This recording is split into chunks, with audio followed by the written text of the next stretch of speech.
Ah, ben voilà. Bonjour, excusez-moi. Vous arrivez, allez commencer. Bonjour. Vous étiez là, le monde, comment c'est fait? Je peux entendre ces orages.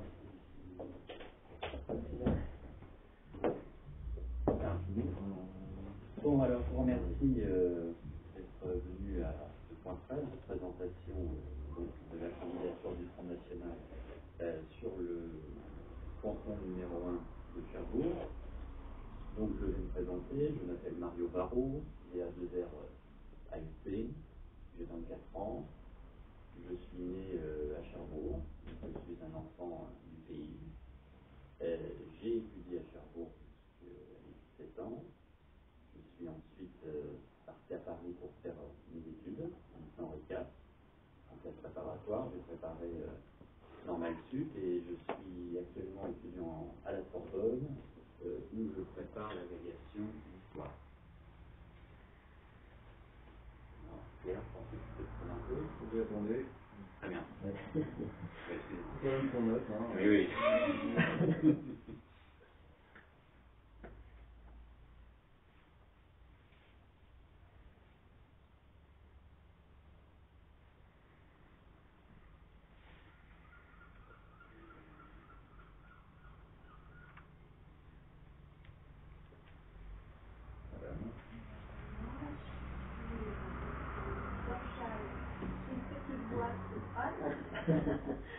Dorjal Claire, D-O-R-G-E-A-L.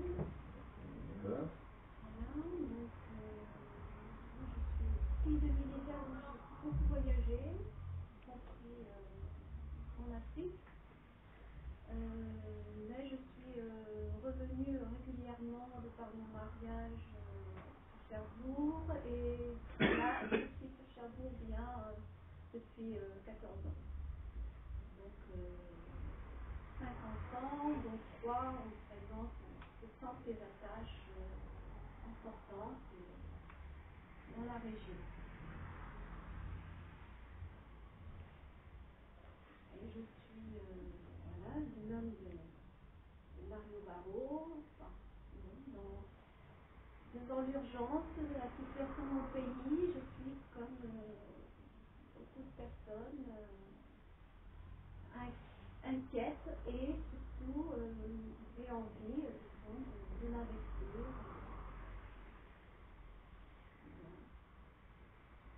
J'ai 2 enfants qui sont dans la vie active, donc par là j'ai des informations sur la vie active, puisque étant femme au foyer, c'est considéré que je suis un peu dans mon coin, mais disons que par la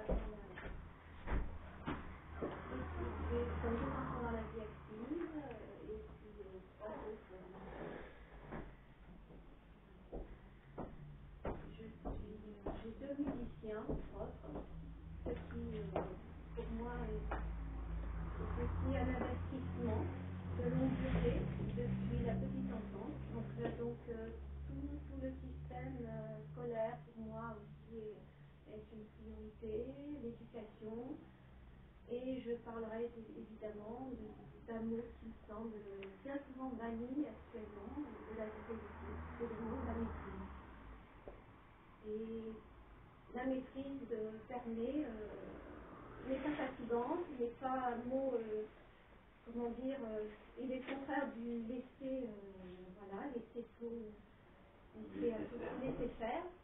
Et par cette maîtrise, depuis l'enfance, qui est faite dans la joie, la bonne humeur, eh bien, on arrive à des études importantes et surtout, on ne fait pas de musicien, on ne fait pas d'artisan professionnel, on ne fait pas de bons professionnels, on ne fait rien sans la maîtrise.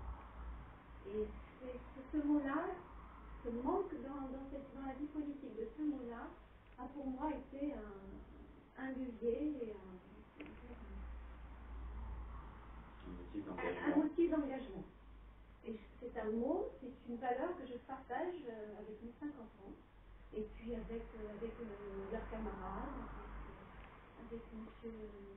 Barrault, qui connaît mon fils aîné, mon 3e garçon d'adulte, qui est musicien à Paris, en études à la Sorbonne, en anthropologie, maîtrise, qui et je suis instrumentiste pianiste au conservatoire. Voilà, donc ça peut représenter un petit peu à la fois mes motivations et puis mon vécu. L'un ne vont pas sans l'autre. Oui, il y a. Notre pays arrive à un tournant de son histoire. Soit il se dissout dans un espèce de magma fédéral, mondialiste, soit il choisit de survivre au niveau national, et ça passe par l'action politique au niveau local. Le Front National veut relocaliser le pouvoir politique.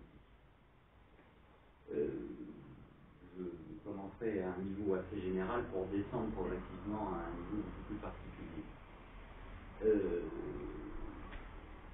Que ce soit l'UMP ou le Parti Socialiste,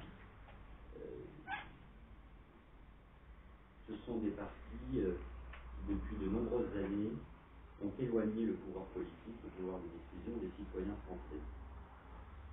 Dans de nombreux territoires, notamment à Cherbourg, notamment dans la Manche, il y a une impression palpable que le pouvoir politique s'éloigne des citoyens, que les Français, les citoyens sont dépossédés du pouvoir politique, que ce soit, on le voit avec les compétences de l'État qui sont transférées à Bruxelles, les organismes non élus, et une sorte d'impuissance vague, qui n'est pas forcément conscientisée, mais qui se vit douloureusement chez la plupart de nos concitoyens. C'est la raison pour laquelle ces élections départementales sont essentielles pour le Front National. Le Front National est un parti, comme son nom l'indique, qui est fermement attaché à la défense de l'État-nation. Or, il y a deux manières, à l'heure actuelle, de détruire l'État-nation, en particulier la France. Il y a une manière supranationale, c'est le fédéralisme européen. Ce fédéralisme européen, qui ne dit pas son nom, et qui est effectif, on peut penser à l'euro, on peut penser à la Commission européenne, on peut penser au TSCG de septembre 2012, que l'UMP, comme le Parti socialiste, ont voté main dans la main, c'est-à-dire à la fin de la souveraineté budgétaire de la France, qui est quand même gravissime.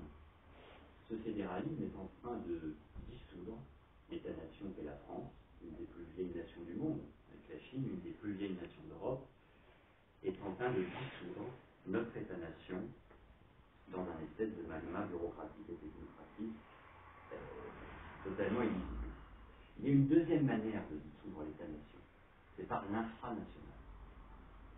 Et cette destruction infranationale de l'État-nation, de la France, passe par ce qu'on appelle l'euro-régionalisme. C'est très lié finalement. Il y a une volonté, et c'est dans ce cadre d'euro-région, de grosses régions, on voudrait quelque part faire en sorte qu'il y ait une landérisation de la France. Alors ce n'est absolument pas son modèle identitaire, je dirais, sur le plan politique. On voudrait que finalement des grosses régions, de nouvelles féodalités apparaissent, pour ce qui évidemment réduirait la liberté de l'État, la puissance de l'État. Alors le Front National est attaché à un État fort, comme le rappelle souvent notre président Marine Le Pen. Et il y a donc une volonté de faire en sorte qu'il y ait une discontinuité et de nouvelles féodalités, de nouvelles baronnies comme cela qui apparaissent. Alors c'est un double mouvement qui est très délétère, puisqu'il est utilisé comme étant vaguement attaché à une forme de résurgence des identités locales, régionales. Or, lorsqu'on regarde la carte de la réforme territoriale, puisque la réforme territoriale qui a été présentée en soit il se dissout dans un espèce de magma fédéral, mondialiste, soit il choisit de survivre au niveau national, et ça passe par l'action politique au niveau local. Le Front National veut relocaliser le pouvoir politique. Je commencerai à un niveau assez général pour descendre progressivement à un niveau beaucoup plus particulier. Que ce soit l'UMP ou le Parti Socialiste, ce sont des partis qui, depuis de nombreuses années, ont éloigné le pouvoir politique, le pouvoir de décision des citoyens français. Dans de nombreux territoires, notamment à Cherbourg, notamment dans la Manche, il y a une impression palpable que le pouvoir politique s'éloigne des citoyens, que les Français, les citoyens sont dépossédés du pouvoir politique, que ce soit, on le voit avec les compétences de l'État qui sont transférées à Bruxelles, les organismes non élus, et une sorte d'impuissance vague, qui n'est pas forcément conscientisée, mais qui se vit douloureusement chez la plupart de nos concitoyens. C'est la raison pour laquelle ces élections départementales sont essentielles pour le Front National.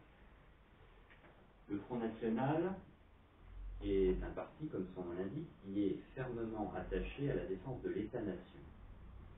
Or, il y a deux manières, à l'heure actuelle, de détruire l'État-nation, en particulier la France. Il y a une manière supranationale, c'est le fédéralisme européen. Ce fédéralisme européen, qui ne dit pas son nom, et qui est effectif, on peut penser à l'euro, on peut penser à la Commission européenne, on peut penser au TSCG de septembre 2012 que l'UMP, comme le Parti socialiste, ont voté main dans la main, c'est-à-dire la fin de la souveraineté budgétaire de la France, qui est quand même gravissime. Ce fédéralisme est en train de dissoudre l'État-nation qu'est la France, une des plus vieilles nations du monde, avec la Chine, une des plus vieilles nations d'Europe, est en train de dissoudre notre État-nation dans un espèce de magma bureaucratique et technocratique totalement illisible. Il y a une deuxième manière de dissoudre l'État-nation, c'est par l'infranational. Et cette destruction infranationale de l'État-nation, de la France, passe par ce qu'on appelle l'euro-régionalisme. C'est très lié finalement. Il y a une volonté, et c'est dans ce cadre d'euro-région, de grosses régions, on voudrait quelque part faire en sorte qu'il y ait une landérisation de la France. Alors ce n'est absolument pas son modèle identitaire, je dirais, sur le plan politique. On voudrait que finalement des grosses régions, de nouvelles féodalités apparaissent, pour ce qui évidemment réduirait la liberté de l'État, la puissance de l'État. Alors le Front National est attaché à un État fort, comme le rappelle souvent notre président Marine Le Pen. Et il y a donc une volonté de faire en sorte qu'il y ait une discontinuité et de nouvelles féodalités, de nouvelles baronnies, comme cela qui apparaissent. Alors c'est un double mouvement qui est très délétère, puisqu'il est utilisé comme étant vaguement attaché à une forme de résurgence des identités locales, régionales. Or, lorsqu'on regarde la carte de la réforme territoriale, puisque la réforme territoriale qui a été présentée en n'est pas sortie du chapeau de François Hollande un matin. Elle s'inscrit dans une volonté européenne, claire, de Bruxelles, on le voit en Italie, avec M. Renzi. C'est une volonté de fragmentation de l'isolation.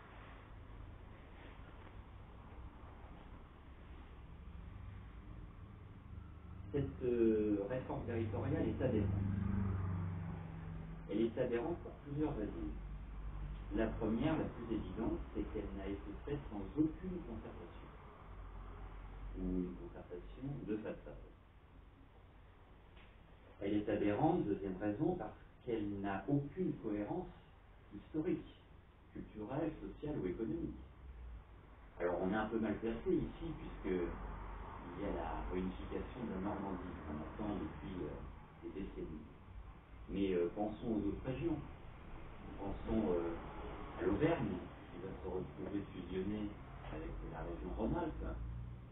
Pensions à l'Alsace, qui va se retrouver fusionnée avec la Champagne-Ardenne. Pensons au Nord-Pas-de-Calais, qui va se retrouver fusionné avec la Picardie. Donc il y a chez nos gouvernants, que ce soit au PS comme à l'UMP, un mépris total de l'histoire de France, un mépris total de ce qui fait les identités régionales. Et le Front National, lui, en tant que garant de l'État-nation, est attaché donc à un triptyque administratif, à savoir bien évidemment la nation, le département, qui a été créé sous la Révolution et qui est maintenant entré dans notre identité nationale, et la commune.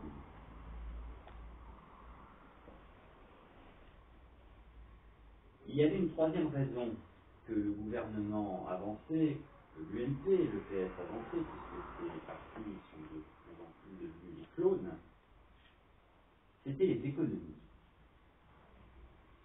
Alors, de quelles économies parlons-nous? Cette réforme déjà du scrutin a fait que nous avons doublé le nombre de candidats. Minimum. On a dit que suppléant. Donc, quid des économies annoncées?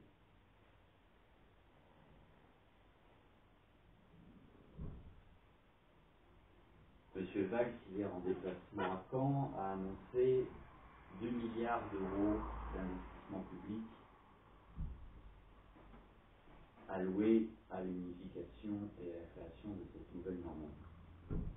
Comment cela est-ce budgété? Ce n'est pas précis. Or, la politique, ce ne sont pas des économies, ce ne sont pas des incantations avec de l'argent qu'on n'a pas, ce sont des mesures budgétées, chiffrées sur le plan politique. Or, ce n'est pas le cas.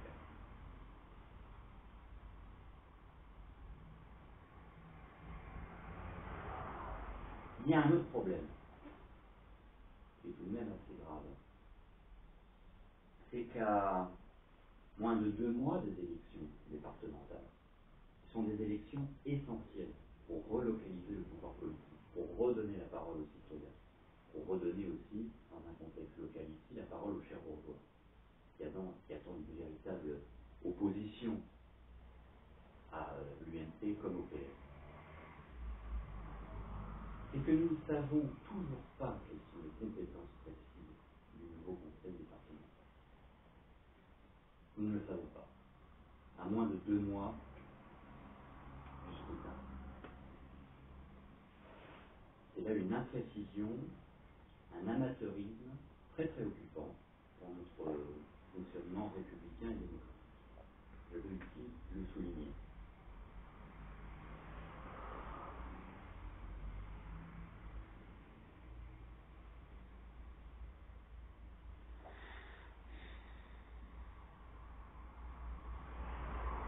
C'est la raison pour laquelle je veux lancer un appel aux citoyens de la Manche et aux citoyens cherbourgeois en particulier. Ne pensez pas que ces élections départementales sont des élections inutiles, sont des élections superficielles, sont des élections sur lesquelles on pourrait faire l'impasse. Ce sont au contraire des élections essentielles, puisqu'il en va de l'organisation de notre République. Le département, les Français y sont attachés. Ils l'ont démontré. Il y a encore quelques années, lorsque, je ne sais pas si, je pense que vous en souvenez, lorsqu'on voulait supprimer le numéro des départements sur les plaques d'immatriculation. C'est entré dans les mœurs politiques de notre pays. C'est une institution de proximité. Il y a des compétences sociales, on les connaît, de voirie, sur les collèges. Les Français y sont attachés. Et comme eux, je n'ai pas envie que l'on éloigne encore un peu plus le pouvoir politique des citoyens.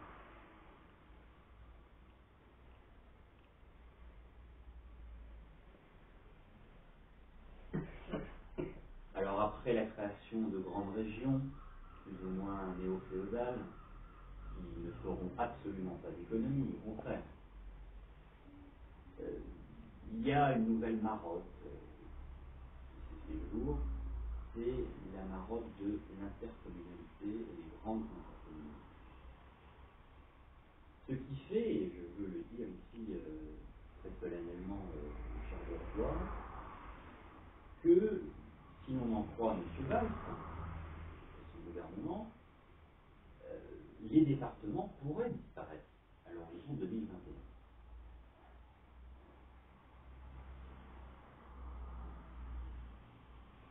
Encore une fois, il se tarde ici d'une petite autonomie politique, et il ne fait qu'obéir à ses maîtres bruxellois.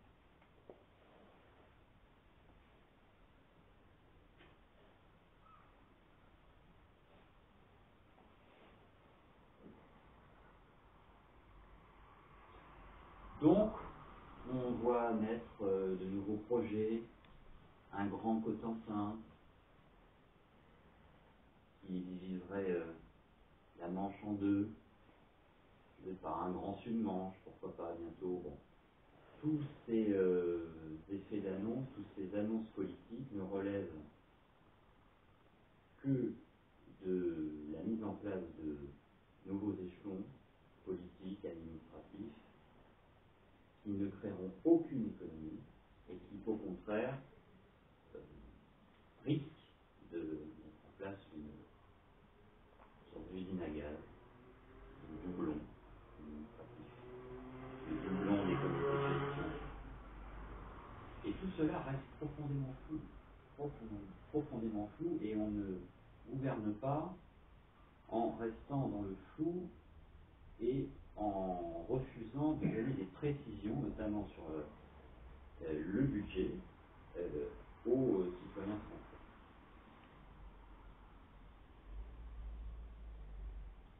Au niveau local, au niveau du canton de Cherbourg, je veux donner ici à ne pas mélanger les compétences municipales et les compétences départementales principalement.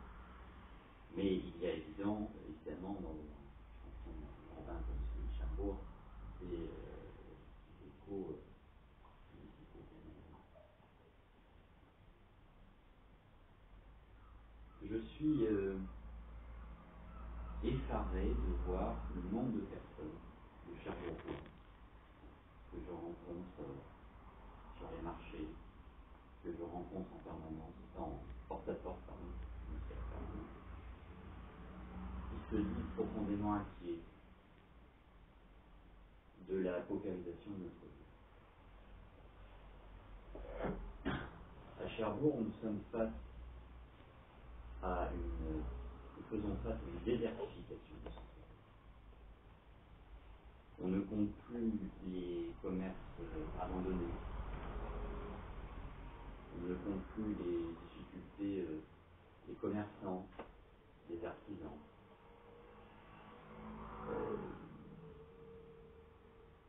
On ne compte plus aussi le gaspillage de l'argent public. Je veux ici rappeler quelques chiffres.